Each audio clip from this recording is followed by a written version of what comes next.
Good evening, folks. It is Thursday night, 8 p.m. Eastern, and it is time for your Big Gold Belt Wrestling podcast. This week, we will talk the legend and the legacy of Sabu. Quite the innovator, man of violence, man of extremes, man of all kinds of things, but definitely a man who has left a big shadow and a big, mark on wrestling would be a hell of a way to put it. So I got some stuff to say about Sabu tonight as we lost him this week at the age of 60. We'll also get into WWE Backlash and what we thought of the show, where things stand with WWE right now as we start heading towards the summer. And who knows all what else, folks. Get ready. Your Big Gold Belt Wrestling podcast starts right now. Big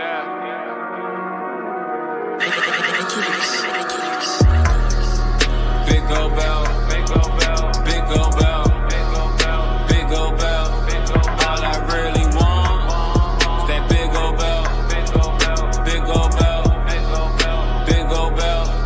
All I really need that Big Gold Belt. Hello, everyone, and welcome to your Big Gold Belt Wrestling podcast on this fine Thursday night. I am Will on the left side of your screen. I got Damian G with me tonight on the right side, down in the Lone Star State. And the rest of the guys are busy tonight. Or got different stuff going on. So you're getting the two-man power trip tonight. That how is going to be this week. Damian, how is it going with you? You know, aside from the New York Knicks choking last night, I'm pretty good. But aside from that, we good. We're alive. So that's good. That's right. It is playoff time. And as we're talking right now, the Caps are playing the Hurricanes, and they are down in their series 3-1. So it is a do or die night for them. So I'm kind of keeping an eye on that out of the corner of my eye as we go here, but that should still be going on once we are done. So it is what it is. NHL playoffs, NBA playoffs, all that good stuff. It is that time of year. So hope everyone out there is doing well. This will be an interesting show tonight. This is I'm not sure how to start with this, but we're going to talk about Sabu to start. We lost Sabu. Then it off. ECW legend, pro wrestling legend at the age of 60 this past week. We don't have a lot of details that are confirmed at this point. I don't want to get into the realm of conjecture, other than some stuff we'll talk about later on about stuff that's happened since then in an article that came out and all this, and some stuff that people are doing with that. But Sabu passing, it hit. Sabu, Terry Brunk, to use his real name quite quickly. Sabu, when I started thinking about it, when I heard the news, when it hit, I was like, Sabu may be, and think about this, and if I'm there's someone more recent, but I'm thinking really hard about this week.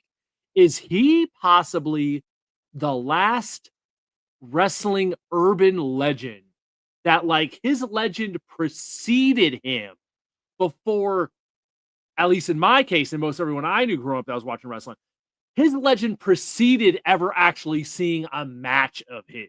He had like this mystique, and he had the magazines building him up as this thing. Of course, this is pre-internet. So I was trying to think, has anyone else been like that since him?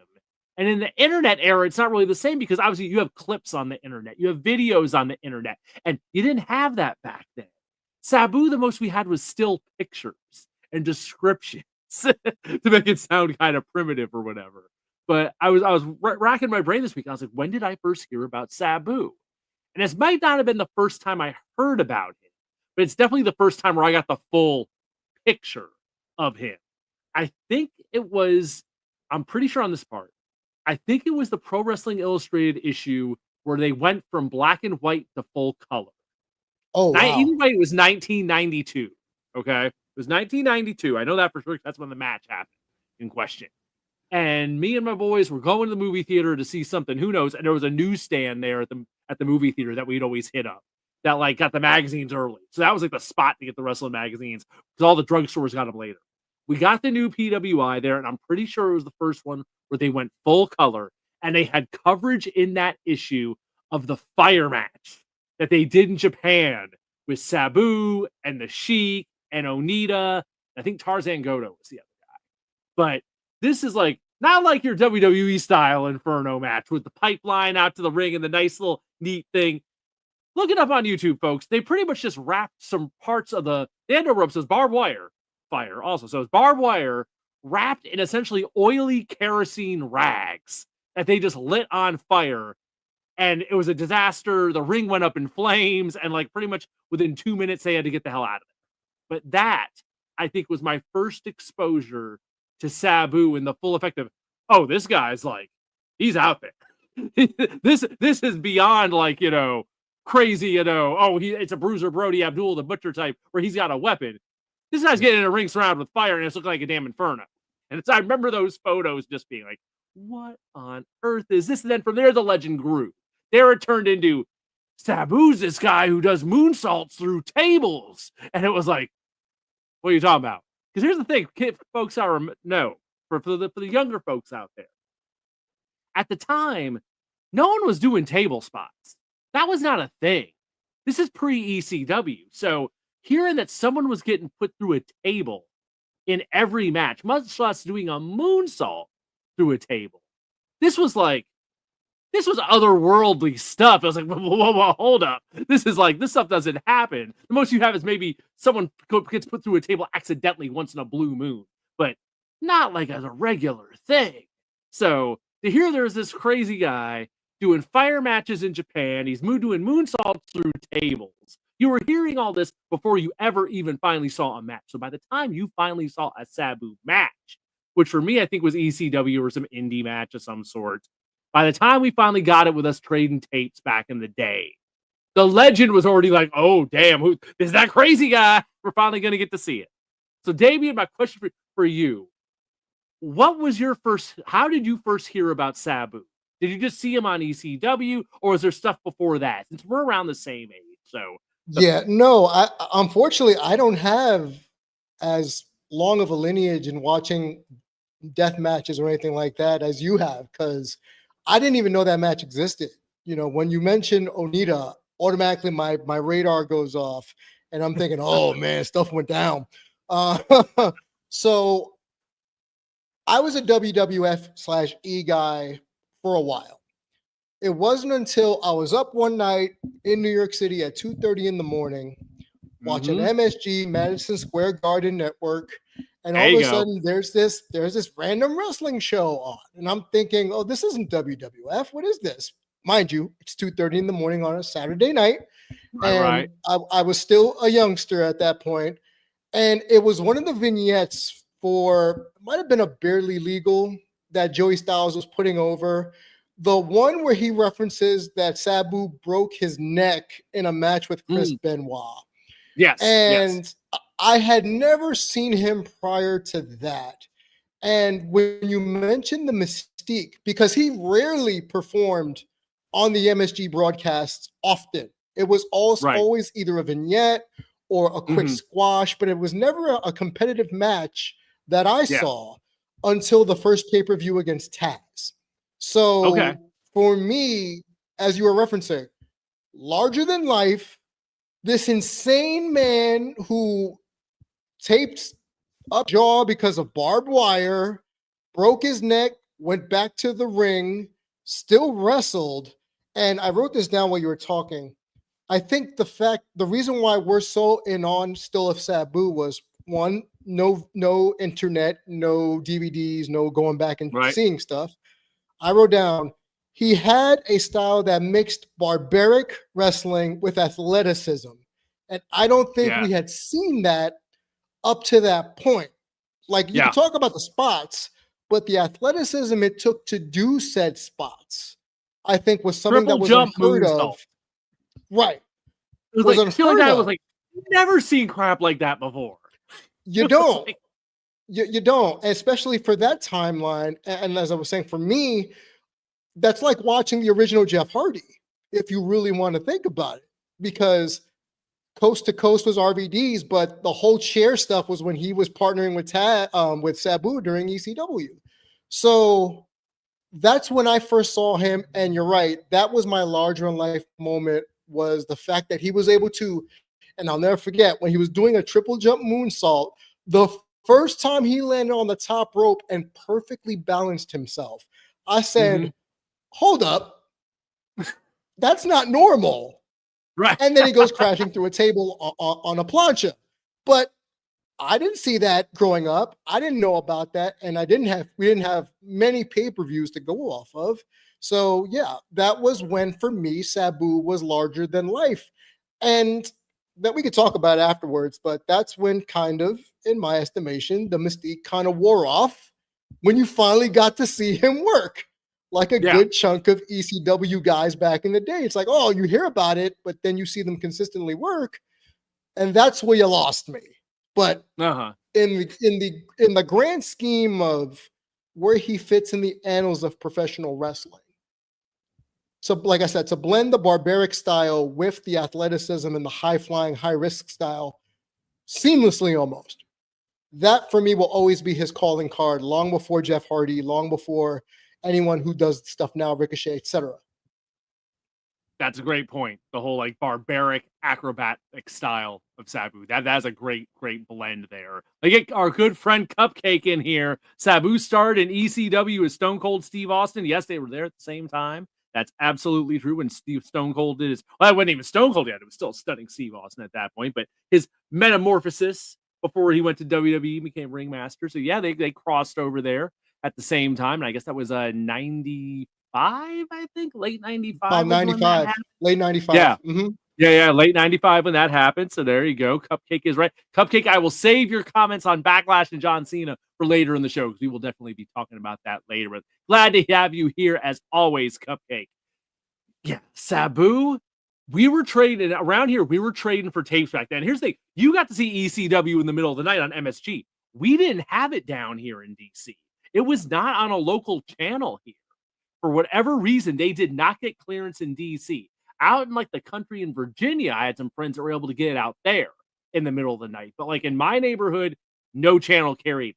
So the main way we ever saw ECW was that our local indie at the time that was running shows, there tended to be a guy there selling tapes. And usually what he was doing, he was getting tapes of ECW shows, of like the big shows, not the regular TV, of like the big cards. And he was, dubbing them off and selling those for like $20 a pop. So we'd grab random ECW shows from him once we got that as a connection. And that was our way to see ECW. And since it was the full shows, the cards, it was like, okay, we were getting actual Sabu matches. Like we got Sabu versus Cactus Jack and, that kind of stuff. It was okay, we got to cherry pick, what shows we can get with the limited funds we had back then in the day. But that was definitely like, okay, Sabu was just between the acrobatics and then like doing stuff with the weapons still, because he would, of course, always do stuff with chairs. Yeah, the table spots, sometimes a fork, sometimes some fire, paying homage to his uncle, the Sheik. It was that balance of crazy athletic shit, Hurricane Ranas and stuff like that, and big dives and moonsaults. But then, no, I'm also saying clock you in the head with a chair. So you got both extremes with Sabu. And Lord knows it wasn't always pretty. And he talked about, there was an interview he did like in the last year or two I heard about. At some point, people were talking about Sabu. There was a great quote from him that I really liked when people were talking about, later years, he didn't look as good, and stuff would get messed up. He'd try to do too much and wouldn't be able to pull it off. And like, he made a great point about how he thought it added to the realism. For his shit shouldn't always look perfect. It shouldn't always look nice, because part of it was he was the car crash. It didn't matter if it always looked good. The point was sometimes he was going to crash and burn. And I really liked that when I thought about it. I was like, you know what? Wrestling needs more. That everything shouldn't look all nice and smooth in, a simulated fight. There's times where stuff should look a little rough around the edges. Stuff, so many kids will like, they'll maybe scream, oh, it's a botch. It's like, no. Stuff should not always look nice and perfect. There's this shit. You want that? Play a video game where the moves are going to be executed like perfectly every time. Sabu was very rough around the edges and had that bit going for him. And in some ways, it made, it turned his matches into a thing where it's like, you never knew what you were going to get. He might pull off something crazy. He might go up to the top rope, not come off quite right and fall at some weird angle. Who knows? Break he showed up in Exactly. Yeah. I mean, hell, he shows up in WCW when Nitro starts. He lasts like all of like maybe 5 weeks and then he's gone. It's like brought him in when Nitro launched and they ever have Sabu every week on Nitro. And like, all of his WCW matches were definitely a little off. They were all like a little weird because it was like they were trying to fit Sabu into a national TV show that just Right. did not, WCW. They had Bischoff had the idea of like, let's put him on TV, let's have the car crash, but there was he definitely had no ideas how to integrate it into anything. It was just basically Sabu, go out and do your thing. So it didn't last long, but I was way excited about that at the time when he showed up on Nitro. So I don't know, trying to think what else about Sabu.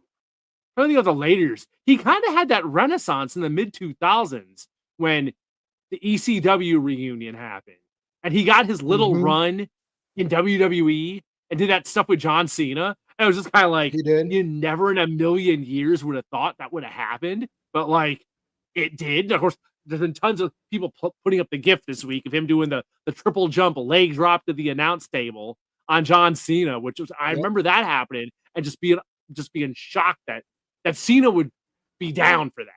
Be like, all right, now I'll take it. I'll have you come off the damn top onto me all the way on the floor. And it was like old Sabu was back for like a little like window there. It was like almost like the ECW version of Sabu showed back up in the 2000s. Any other thoughts on your side? I'm trying to think of just different like Sabu memories here. Just because he wrestled everywhere. That's a guy who made the rounds. That's what I was going to say too. Like a lot of people probably forgot that, as you said, he briefly worked for WCW, and he had those handful of WWE Monday Night Raw. I seen the video going around of him versus, I believe it was Jeff Hardy, on a Raw. And ironically, I mentioned Jeff Hardy and they'd wrestle at some point. But you talked about the Renaissance. For a while, he went after ECW got brought out. You didn't hear anything about Sabu, at least on my end, on the indies. So for me to know that he still had a long career after all that was happening, they tried the ECW reboot. That match against Rey Mysterio, I believe it's One Night Stand 2. I'm not sure which one it was, where it ended in a no contest. I thought that match was pretty good. All things considered. For what it was, absolutely. Yeah. All things considered. So when you think back about the legacy of Sabu, you're forced, and I say this for all the younger folk, you're forced to go looking for pre-ECW Sabu videos, tapes, what have you, or even stuff after ECW folded before he had his cups of coffee. That's where you got to see the transition. And while you were talking, I was thinking about Randy the Ram, the character Randy the Ram. As Sabu got older, he still kept trying to get his spots in. And the age or the pain of aging, as it were, to see him try to do a triple jump moonsault and not land it 80% perfectly, that is part of the mystique, like you said. But at the same time, it also shows a bit of sadness, because we often talk about wrestlers who hang on a little bit too long. Yes.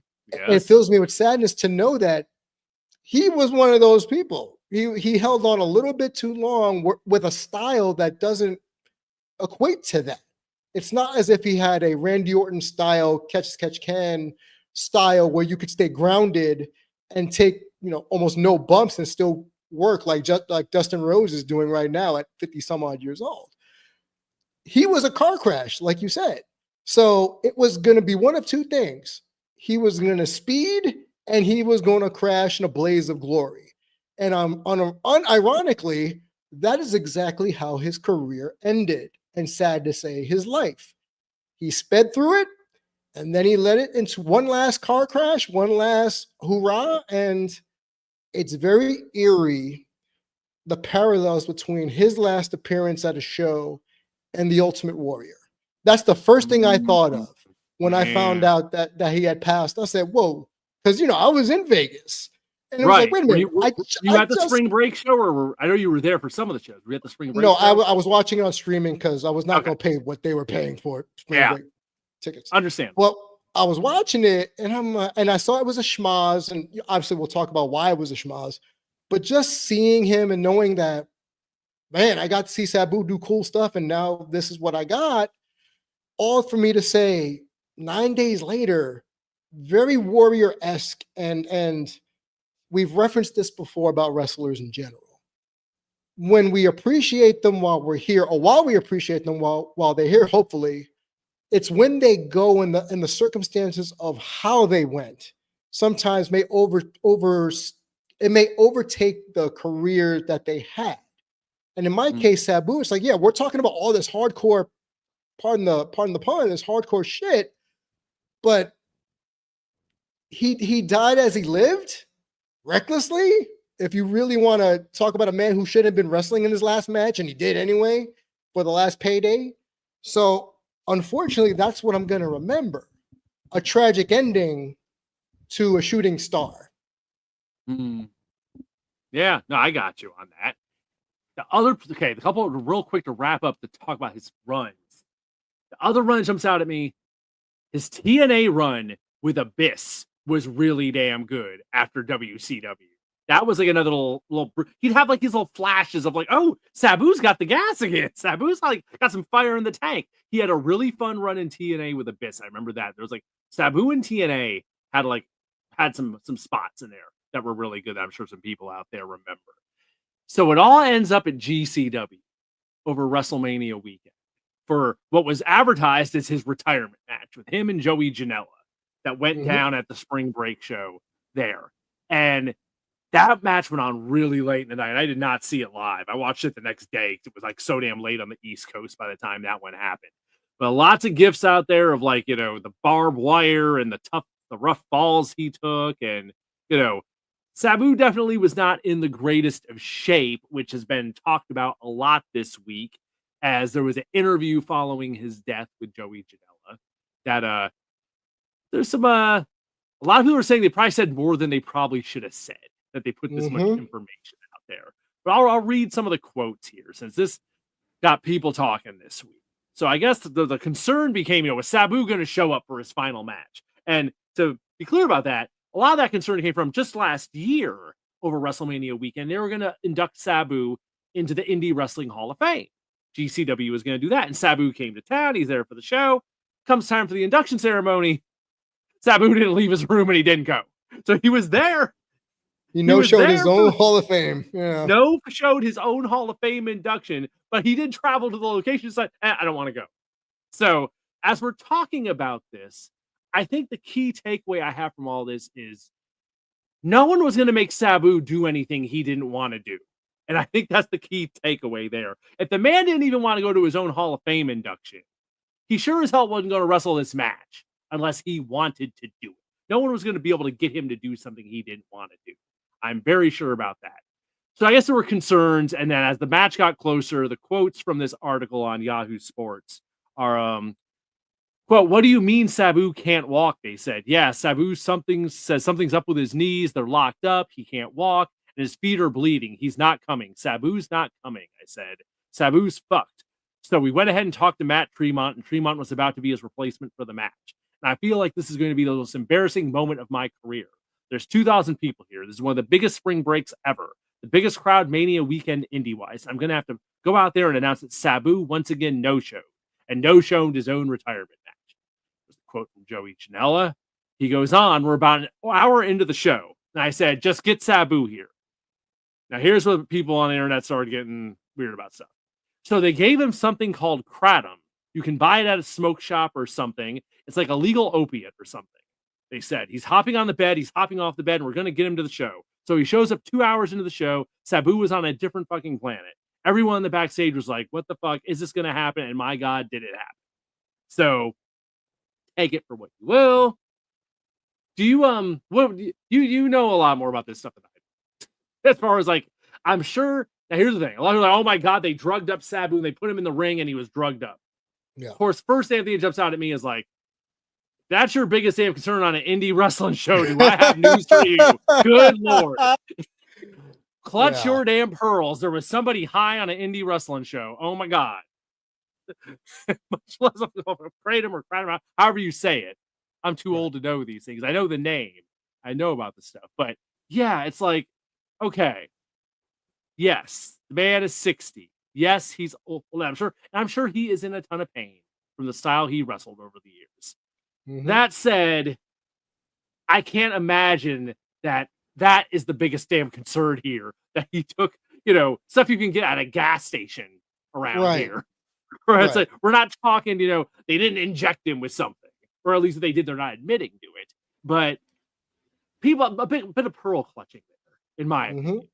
I don't know, Damien. What No, I'm with people you. That freaking out about that? It's like, come that on. I'm with you. All right, folks. It's not as if, and y'all can get mad at me if you want, but to Will's point, and I agree, in sports, sometimes athletes will just say, "Give me the needle, give me the Mhm. Toradol, so I can get through this game. My arm's hanging on by a thread, or my knee is shot. Get me some Toradol. I'll play through the pain after the fact." So Janela even says in this interview that he wanted to get Sabu one last payday. So if Mhm. his people stop by a gas station, like you said, well, they stop by a gas station in Vegas and say, "Let me get something to get Sabu up and running," and it's Right. over the counter, Right. then there really is no one to blame, because an adult who was in pain, who was going to get paid for something, made a Mhm. sacrifice. I don't see the problem here, because it's not as if he did it against his will, allegedly didn't do it against his will. Right. He chose, like every athlete who's broken down, busted down, that is in line for one last hurrah. This was Sabu's one last hurrah. Did we expect him to be doing triple jump moonsaults on spring break? No. Did we expect him to do a bomb match? No.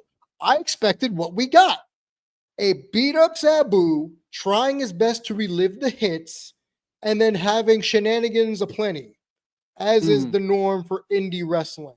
And also online, I saw, oh, wasn't there a doctor that could have just, from the state, that could have just said no? I don't know if you all know this.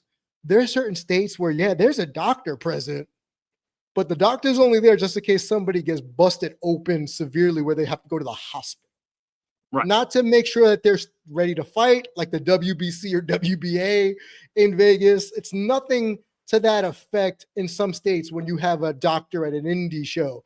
Shoot, sometimes the doctor is just the person who drives an ambulance. And I know that from experience because I've been to indie shows where there wasn't really a doctor, there was just an ambulance driver, just in case. Right. So stop acting as if this happened in WWE, AEW, where they should have took more precautions. Joey Janela, spring break. What did you expect? Yeah. Gotta set your expectations appropriately. Now, I think the one part that does get a little dicey is, as many have seen that GIF, there's the time where Sabu falls the barbed wire ropes. He kind of leans against them, and he Leans takes a against it. nasty spill to the floor because they couldn't hold him up, and he obviously clocks his head. Janela in the interview straight up says he was definitely out cold. He was done. They were telling me there was no way. The refs were communicating to me that there was no way he was continuing this match. And then later on, he came back out, returned, finished things. So if you want to take issue with anything, that's probably the part of it. Sure. Okay, the dude was knocked out. Probably some people should intervene and like held him back. But then again, I go back to, like you were saying, Sabu wasn't going to do anything Sabu didn't want to do. Nope. And Lord knows, I'm sure that man has been knocked out plenty of times. And it is, it is what it is. It ain't pretty. It ain't nice. But No. these indie shows and these old timers, especially these guys that do these hardcore style matches, they're in a lot of ways they're their own worst enemy, because they're gonna keep trying to go to get that paycheck, like you said. I mean, it's really no different than anyone having to get up in the morning to go and work a damn job. That So they hate. Right. sometimes it's harder than other days. You might be dealing with an injury, or who knows, depending on what you do in your line of work. But I don't know. It's just, he's 60 years old. He wrestled an extremely physical style. I'm sure he was hurting. And when I hear we're worried about him getting something I could walk across the street and get at a gas station, I'm like, y'all really, really stretching here to make this into something. Joey Janela and GCW should be responsible. Come on now. That is a bit way, way, way, way, way a bit much. And everybody in mind, okay, the match happened back about not a whole month away, about 3 weeks ago. So we're 3 weeks removed or so since the match happened. So who knows what's happening in the meantime? There's apparently a few interviews online that he did in between now and then, where he's clearly, it's not like he did the match and was ever seen again. So who knows? It's unfortunate, but yeah, the people were really blowing that up into a lot more than I thought it should be personally. Now, that's my thoughts on that. Any other thoughts on that on Sabu? Yeah, Knocked out our only first half. only that, and we've brought this up on the show before. It's another reminder about when your quote unquote heroes. I'm not saying he was a hero of mine, but people who idolized his style or grew up watching him. When you finally start to see them pass away, you're reminded about the thinness of the line of life and death, right? So for me, what that did was put my life in a little bit more perspective, as typically what tends to happen. We get caught up in life, kids, responsibilities, et cetera, et cetera. But 60 years old is still too young, at least in my opinion. Absolutely. So it just reminds me that the people we grew up watching, they're dying. And it just gives me a cause for pause to take life in now a little bit more. Hold your loved ones a little tighter. It sounds generic, but use it as a lesson. Sometimes, and wrestlers too, sometimes the wrestling shouldn't be the first thing. Your family, your friends, your loved ones, living life, that should be the first thing, because you don't know when it's over. And it's just sad that this is how it went out for Sabu at 60. Yeah. And it just reminded me, in a weird twist of fate, this week's Dark Side of the Ring that dropped Tuesday night was on the Sheik, on Sabu's uncle. It was already scheduled. They did not do any kind of stunt because of Sabu's passing. It was already on the schedule for this Tuesday, and featured throughout the Sheik episode of Dark Side of the Ring is Sabu and Rob Van Dam. So it's tons of interview footage with Sabu. I watched it last night.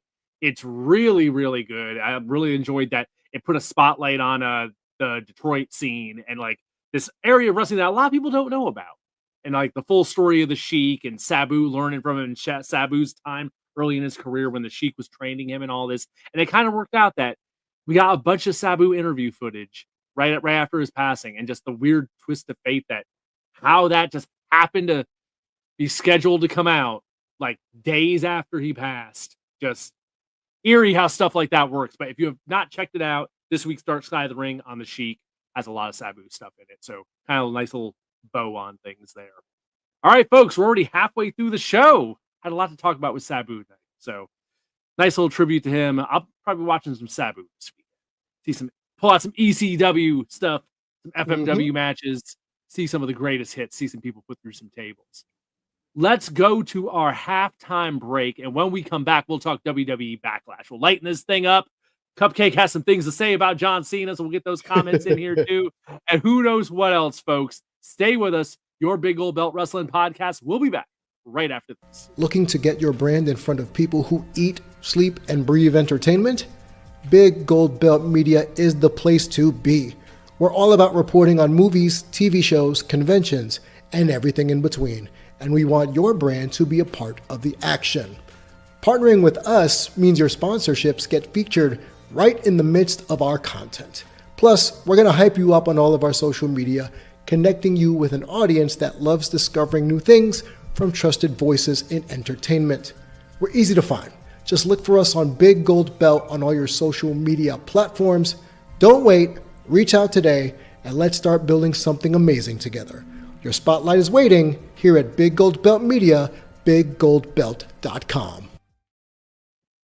Welcome back, folks, here to your Big Gold Belt Wrestling Podcast, streaming each and every week, Thursday nights, 8 p.m. Eastern, here on Twitch, YouTube, over on X, you name it, everywhere we can stream it live. We are here for you every week, Thursday nights, 8 p.m. Eastern. I am Will. I got Damian G with me this week. Had a fun first half talking about Sabu and his life and legacy. And now it's time to switch it up. We did have a show this past weekend. Let's take a look at WWE Backlash from St. Louis this past Saturday night. It went down. Tight little 5-match show. Saturday night I was busy. My daughter had her spring play going on this past week, so had to go to 3 showings. this Oof. past week of shows. That's why I was not here last week, and Saturday night was the finale. So I did not see Backlash live. So Sunday comes, Sunday afternoon. I'm like, all right, let me get caught up on what happened on Backlash. Fire up the stream and stuff. And I'm very pleased when I turn it on and I see the runtime.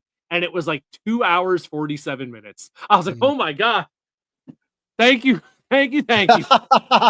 We got a tight show here. It's under 3 hours. Yes, indeed. I am happy. So a tight 5-match show that did not even go 3 hours. WWE, I applaud you for that right there. I love these old shows that are getting to that around that 2 hour, 50-minute old school range where the pay-per-views were always that long. Keep me wanting more. Don't wear out your welcome. And that's what this show did. Obviously, Backlash is not like, a Money in the Bank. This is not a SummerSlam. It's not one of your bigger shows. But I wouldn't quite say it was a house show, but in some ways it kind of had a vibe, kind of like a house show, like a fun house show. It's a B show, but it was for me at least, it was a very easy to watch card. I thought it flowed really well. It moved by really quick. Definitely stronger in the first half than the second half. Correct. But there was some definite fun stuff on it. It was not, was it the greatest show I ever saw? No. Was it fun? Yeah. It was fine. And hell, I love that it was under 3 hours. That probably helped it a ton too. Looking at this card, the first 2 matches I thought were great. The Fatal 4-Way for the U.S. title with Jacob Fatu, LA Knight, Damian Priest, Drew McIntyre. 4 of them had a great opener, all action for their whole thing. Went 17:55. Great match between the 4 of them. I thought everyone in that really played their role really good in that match. And hell, we got the arrival of Jeff Cobb. Shows up. Wish it was Matanza, but hey, it's Jeff Cobb, so we'll take what we get. So Jeff Cobb has arrived. I guess we'll see more about that on SmackDown, but he showed up with a solo Sikoa. But I thought that was a hell of an opener to kick off the show. Followed that with Lyra Valkyria and Becky, which going into it, I have, Bird Lady has not been doing much for me. Bird Lady is really, she's a perfectly fine wrestler. She is very competent in the ring. I recognize this. I get that she's a good wrestler. I need some sizzle. I need some personality. I need something. She needs some extra spice because all I have is Bird Lady. Why she's wearing these wings and stuff? That's all I got. She's Irish and she thinks she's a bird. It was a hell of a matchup. I will give Becky and Lyra credit. I thought it did a lot to elevate Lyra, and it was like one of those hard-fought matches that, going in, I thought Becky was going to beat her.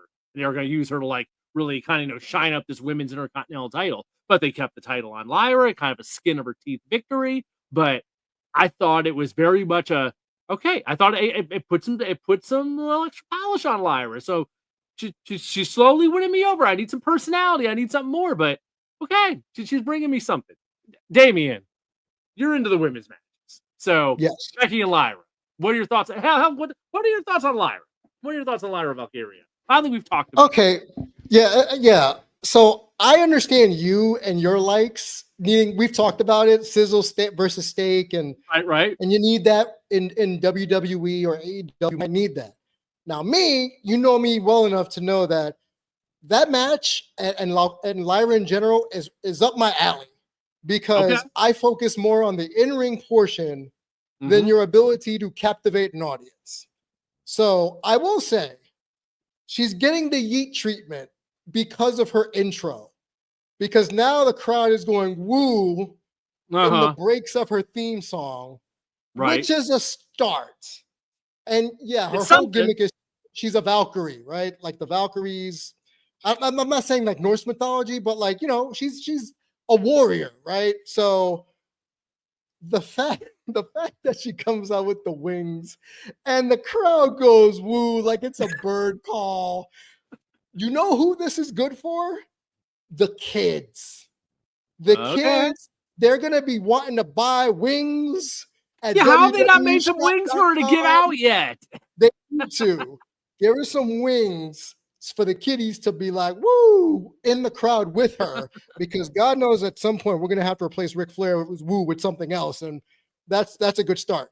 But we got some sort of personality. Now, I've said this on the show before. If you go back and watch Sheamus's Celtic warrior workouts, she showed so much, for me, better character work working out with Sheamus than WWE has allowed her to do. So like in NXT, you're allowed to get away with just your in-ring acumen, right? So going back to the black and gold brand.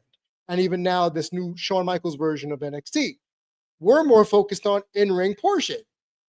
Now, I think the fact that the crowd didn't go silent on a B pay-per-view is good, because had they been tone silent on a B pay-per-view, imagine SummerSlam, right? Because I went back and I rewatched the tag match at Mania, and aside from the woos, nobody said a peep after that at Mania. So I was a little concerned, and I'm still concerned, but I have faith with her as a wrestler, and the match delivered. I don't know what some people on Twitter or X are saying that it sucked. I don't know what you're talking about, because what I saw was really good women's wrestling. And yes, last week or the last time I was on the show, what I wanted to see was if Bayley was going to interfere and if Becky was going to take the title. And neither of those two things happened. So imagine my pleasant surprise, Will, where it was relatively clean W. Yeah. I mean, Lara comes out with I believe it's a broken nose after the match, because if you see that shot, that thumb to the eye that Becky did at the end, there was a little clunkiness there. And I think that might have been where she broke her nose. So that's why she's a little like holding her nose while she's doing the pin or covering her eye. Right. Aside from that, the match is great. I love, and you know what? Kudos to Becky.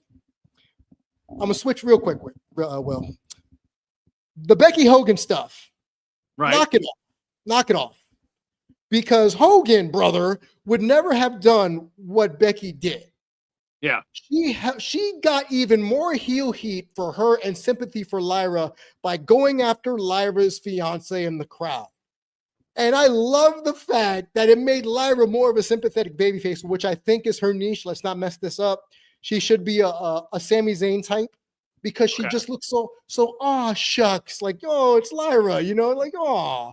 But because of the heel work by Becky and the fact that she was helped elevate that talent, that shows you that Becky knows what's up. And it's like, we want to push this person. Cool. Let's work really well. Their chemistry was great. Again, X, what are you talking about? Internet wrestling community. What are you talking about? They were like, oh, it was paint by numbers. Charlotte versus Tiffany was better at Mania. Pardon me for saying this, Will. Are you on crack?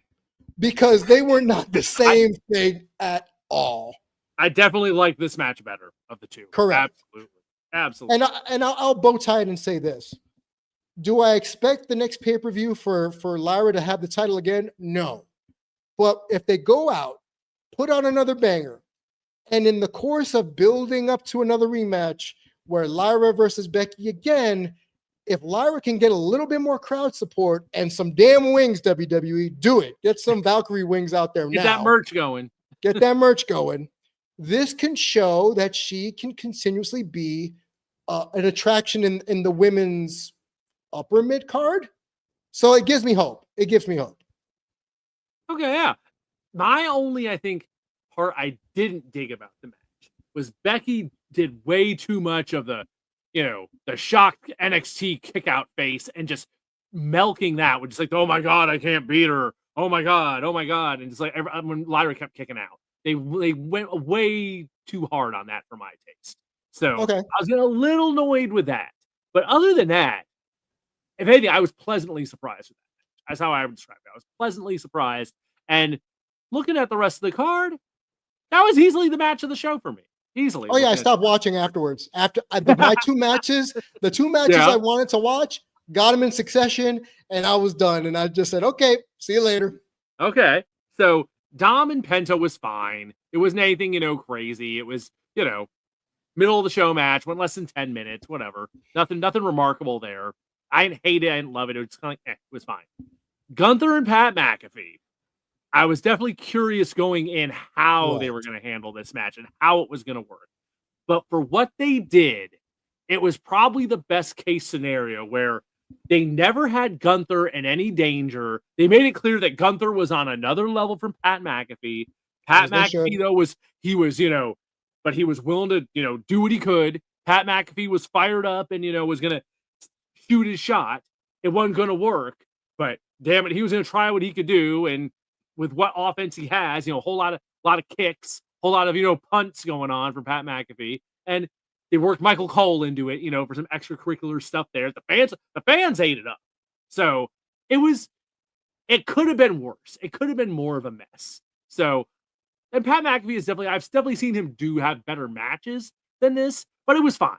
It was fine. And his NXT stuff probably is better than what he did with Gunther. Yeah. But I think a lot of it was just, this was going to be a very different match because Gunther was there to be Gunther. Gunther was there to maintain his mystique. Gunther was there to be the bully. And so it was not going to be a competitive match in that respect. They really did it to where it was like, can Pat McAfee somehow steal the win at the most? That's what they pretty much did. It was very, very clear. He ain't going to be able to beat him, but maybe he can get one over on in the best case scenario. So I thought it was fine for what it was. Now this main event, Cena and Orton. Going into it, I was really kind of excited about it. I was like, okay, this is a classic WWE feud from back in the day. Lord knows they ran it to death before when they did, to the point that I was sick of it. But it had been so long that I was like, you know what? This could be interesting. This could be really interesting. Orton's in his hometown. He'll have the crowd behind him and all this. Let me pull up here what old Cupcake said earlier. Cupcake said, John Cena is a terrible heel, not believable. The Cena heel run. Ooh. Now that we're 2 matches into it, being this is the second match, it is I don't know. Here's the odd thing I noticed about this match. It was a lot of, you hit a finisher, I'll hit a finisher, you go for the pin, I'm gonna kick out, do the finishers. Yeah, a lot of just back and forth, which is kind of what they did with him and Cena and Cody at Mania. Lots of finisher spam. Lots of that.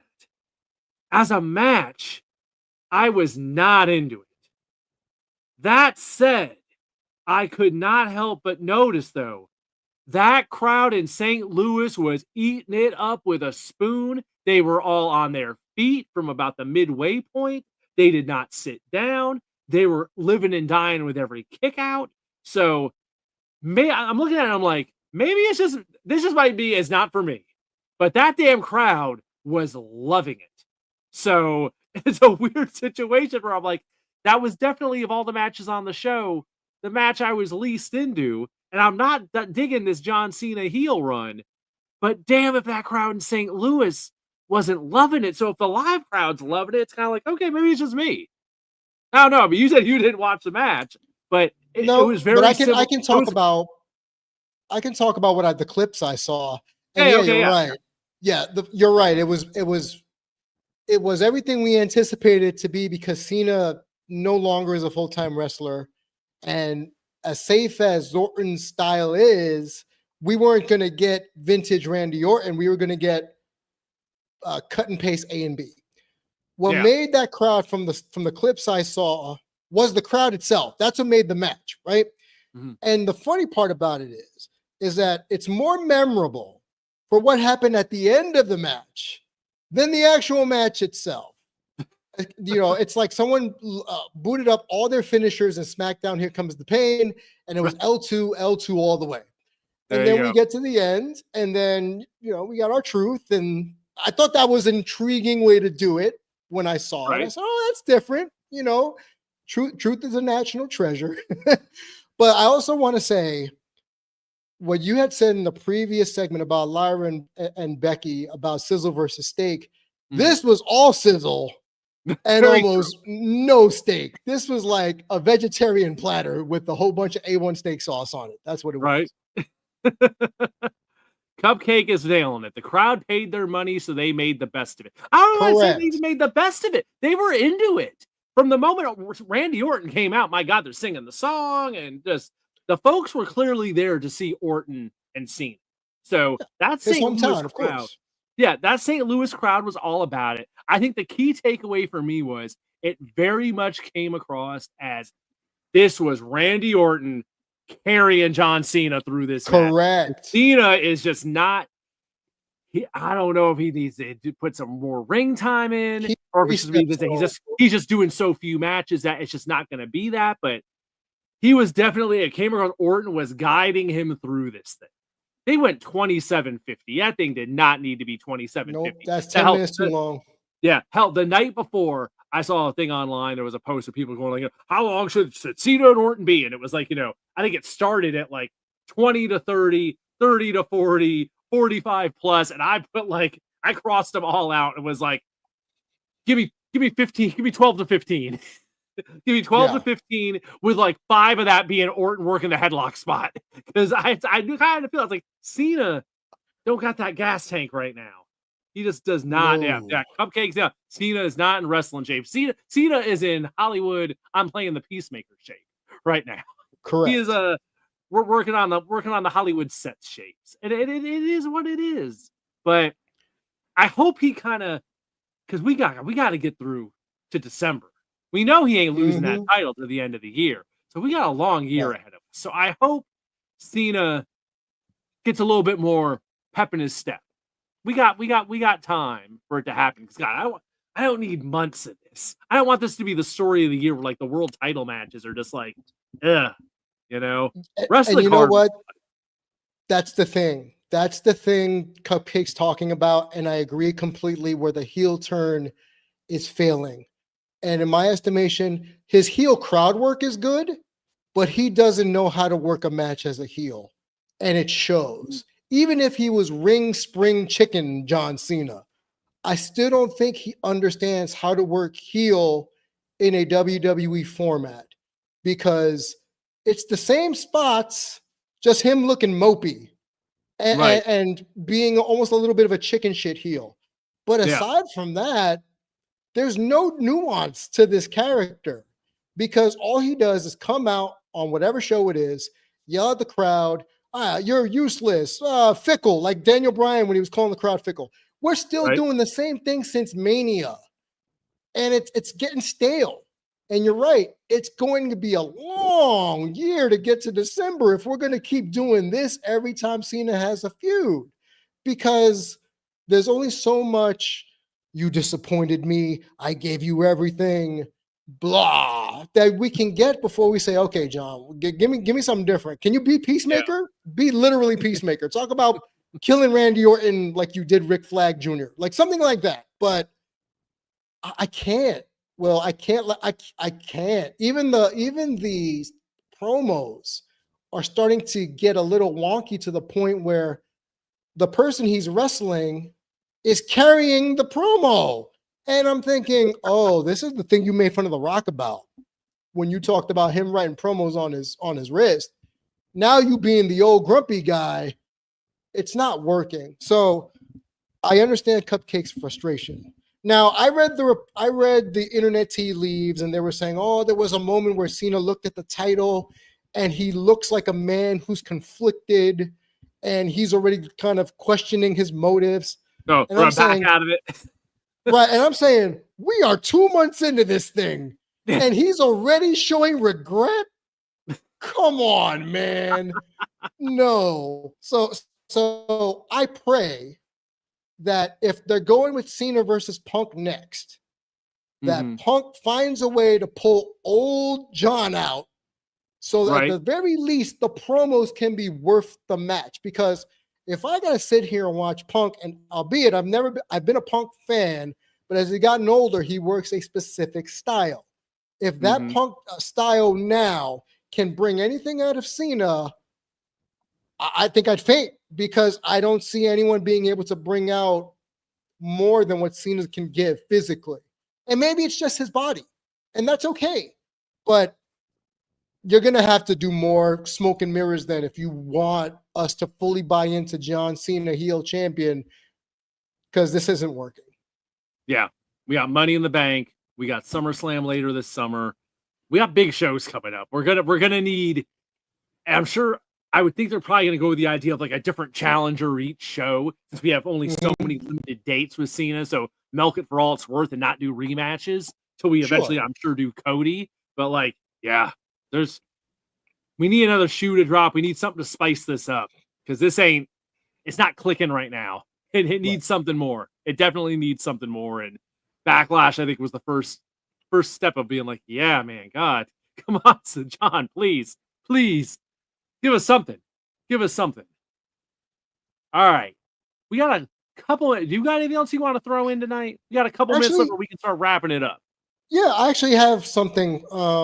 It goes back to the releases, and I want to kind of talk after the fact now that after the Okay. releases, the smoke died down. Yeah. I have a question for you. I was waiting for the bigger group, but I'll ask you. Yeah. I Now wasn't that here last these, week. So, now that the releases that happened, right? Mhm. Who do you think would be next in line on the chopping block? Who would you hope improves so they don't wind up on the chopping block next go around? Ooh. So, who we want to stick around? Huh. This is a tough one. Jeez, I'd have to look at the rosters and really think about it. The big thing I noticed on those releases, I think they cut a lot of women, and I think it's because Correct. they're so stacked down in In Florida right NXT. now in Mhm. NXT with women. Between that and then the Evolve roster and stuff, and they're clearly, I think, making room for new women to come up. So, God, really, who? Hmm. You Because have you? there's an obvious one. Okay, an obvious. Okay, who's our obvious one? For me, it's Cross. This is do or die Uh, for Cross. he's moving Be- merch finally. His shirts apparently do Finally, really well. Yeah. finally. Because remember, for years, you and I on the show have been like, Cross is just Cross. Like, Yeah, no, I have he did. I have never, so I'm not going to front like I've been a Cross fan from jump. I have never been a Killer Cross fan at Me neither. all. I thought he back in his TNA and NXT run, his TNA run, Right. generic creator wrestler circa 1984, just Uh-huh. with a psychotic face. That's all I Okay. ever thought he was. When I would see him on the Independents, same deal. For whatever reason, and part of me wants to blame Chris Van Vliet for this. When he did that Jesse the Body Ventura impersonation while working Right. out with Chris Van Vliet, I think that was the first time people said, oh, he has a personality Right. outside Right. of trying to be psycho guy. And then lately with trying to get himself on television. And then Shotzi mentioned this in an interview that a lot of his promos he pays for himself. Okay. So it comes out of pocket. So this is a man, I credit his dedication for saying, no, I'm finally getting noticed by the crowd. Look at the merch numbers. Right. Push me. Yeah. But yet, this week happened and he wasn't on the show. So going Right. back to my original question, for me, the do or die person is Cross because, and I hate to say TikTok because that was his gimmick, but Right. you're on the clock, sir. But I can't fault you because you're doing He's the making best. You're he's making the making most the of your effort. minutes. He's making So the effort. Yes, I'll give you that, and I'll agree with you. I can't think of anyone else that jumps out like that, where it's like he's making the effort. He's getting his little sliver of an opportunity here, mhm, and the merch taking off is a great sign because that Lord knows they start seeing money getting spent. They love that. So Lord knows with the old man that always went a long way. If you were moving merch, that was always a very good sign. So I correct. would think that will help his cause. It's now a matter of they need to translate this into some sort of storyline, some sort of feud, something to where he's being featured beyond just, his whole hanging out in the back and interjecting himself into situations and Yeah. stuff like that. Once he gets see, that's what I need. He needs to make me buy in the ring because his Correct. ring work has never like blown me away. It's just, it's fine. It's passable. But the part that never worked for me was like him trying to do this like killer kind of Muay Thai, MMA kind of borderline thing. And his stuff never looked that deadly to me. His stuff never looked Right. that good to me to where I was like, where I bought into like, oh man, this guy's a threat. That was the thing. It just didn't, that part of it didn't work. The connection wasn't made between the character and the in-ring work. So that's what I need to see is that. The promo stuff's interesting, but I need the in-ring to buy in is what I'm going to need. That's my worry is that now he's getting himself over, like you said, on the mic, where if the old man was here, he'd say, oh, let's make him a manager.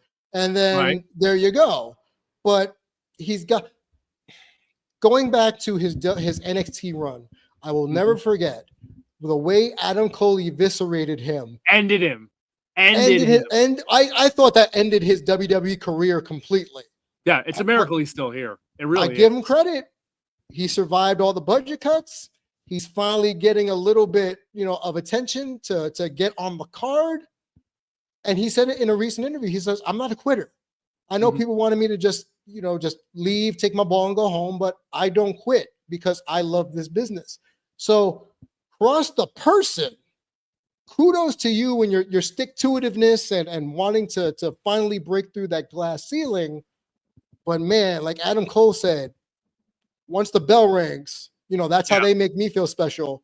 But for him, like even his sleeper hold, it's like, man, it's a sleeper hold with a body scissors, bro. Like, what are we doing? It needs to be something a little bit more, I don't want to say with more gravitas, but that's where I'm leaning toward, because all he's doing is Sean O'Hare circa 2008. Yeah. That's it. Yeah. But good on him to continue to try. Good on him. Absolutely. Can't fault the effort. Can't fault the effort. So we'll see how that pans out for him. That was a good one to bring up. I wasn't around last week for any of the releases. And he's definitely making waves. People are definitely behind him online. So we'll see. We'll see what happens with old Cross in the coming weeks. So, folks, let's wrap it up for this week here on your Big Gold Belt Wrestling Podcast. Like I said at the beginning, we are here each and every week, Thursday night, 8 p.m. Eastern, streaming live on YouTube, Twitch, over on X, wherever we can get up the live stream. We will get it up there Thursday nights, 8 p.m. Eastern. Afterwards, the video feed lives on YouTube. So if you're looking to check it out after the fact, you can still check out the video over on the Big Gold Belt YouTube. And, of course, we have the podcast version. If you're just interested in audio, the podcast version drops shortly thereafter on all your favorite podcast platforms. So we got you covered whichever way you can do it. Cupcake says it was a great show. Thank you for being with us here each and every week. As always, Cupcake, always glad to have you here in the comments here on the Big Gold Belt Wrestling Podcast. So let's see, down on the social media. Let me run all that down. On social media, you can find us at Big Gold Belt across the board, whether it's Twitter, Instagram, Big Sky, Blue Sky. Blue Sky is what we're getting there. That's where your Montana exactly. Is from. The Big I'm Sky Conference. Because the Montana side. There you go. Blue Sky, you name it. It's at Big Gold Belt across the board is where you can find us on social media. And, of course, on the web, biggoldbelt.com is the website where everything is located at. Wrestling, movies, comics, and more. Since you're here, I'll put you on the spot for our outside entertainment stuff. What do we got? What's hot at the moment? Of course, Thunderbolts dropped a couple weeks ago. There's Lilo and Stitch is about to drop, finale dropped this week. There's nothing coming out now that I'm like, ooh, you got to go see. But what I will say, since the social media embargo ended, I will say, and the embargoes are lifted. Tom Cruise. No. Mission Impossible. Yes. What are you doing? What are you doing? You are Sabu's age, sir. What are you doing a biplane stunt? It's on the internet. Go look at it. It's streaming. It's part of the trailer. My man is jumping on a biplane, Will, and holding on for dear life and trying to start a fight with a dude in the air. Oh no. Get that paycheck, just like Sabu. Will. And the rumor of him always running in his movies. I had to ask, where's he running to? Because he is sprinting a lot in this movie. And I'm Tom Cruise, Mission Impossible, Dead Reckoning. I hope this really is the last one because I turned my brain off. I had to. Right. So, yeah. Okay. If you like popcorn movies that turn your brain off, when it comes out, because it's not going to come out for another week or so, if you want to turn your brain off and pretend you're watching Michael Bay Transformers, good on you. But aside from that, what are you doing, Tom Cruise? What are you doing? I'm sure we will have more about Mission Impossible, but Dead Reckoning, you said it is? Uh-huh. Okay, Mission Impossible, Dead Reckoning. I'm sure we will have more about that over on Big Gold Belt Media. Like we said, your one-stop shop, wrestling, movies, comics, and more. I'm sure there'll be reviews, clips, and all that kind of good stuff. Of course, we have the Superman trailer drop this week. That was all over the feed. So all kinds of stuff going on as we get into a summer movie season. So things are definitely heating up, and we'll keep you on top of it right here at Big Gold Belt Media. So, folks, until next week, Thursday, 8 p.m. Eastern, we will see you then. I guess next week we'll be talking about AEW as a show coming. There's also Saturday night's main event next weekend, and NXT Battleground going against that, because there's a lot of AEW and WWE shows going against each other in the coming months. So we'll have that to talk about next week, and who knows what else, folks. Hopefully more of the guys will be back. But until then, y'all stay safe, watch some wrestling, see some movies, and whatever all else, and we will talk to you later. All I really need